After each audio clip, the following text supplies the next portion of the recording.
Le port principal de Haïti, complètement hors service. Le séisme a détruit l'un des 2 quais de la capitale, Port-au-Prince.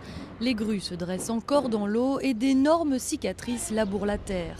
Le quai restant demeure très fragile. Il suffirait d'un simple faux mouvement lors de l'accostage d'un bateau pour que tout l'édifice s'effondre. Le quai nord, qui est dédié au trafic des conteneurs, il est totalement détruit.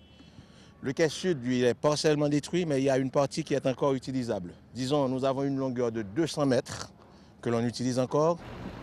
Mais le port est indispensable pour apporter de l'aide aux pays sinistrés. Les avions ne peuvent acheminer qu'une petite partie du matériel et de la nourriture, contrairement aux bateaux qui ont une capacité bien supérieure. Les réparations sont donc accélérées. C'est pas solide du tout, c'est très branlant, mais on prend la chance.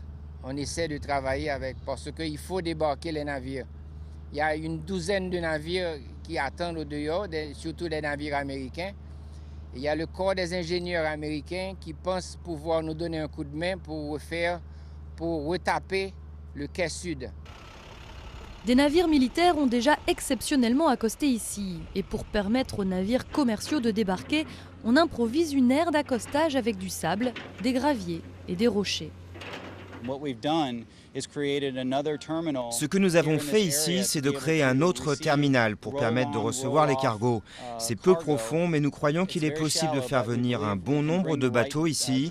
Comme ça, d'autres cargos pourront entrer dans le port.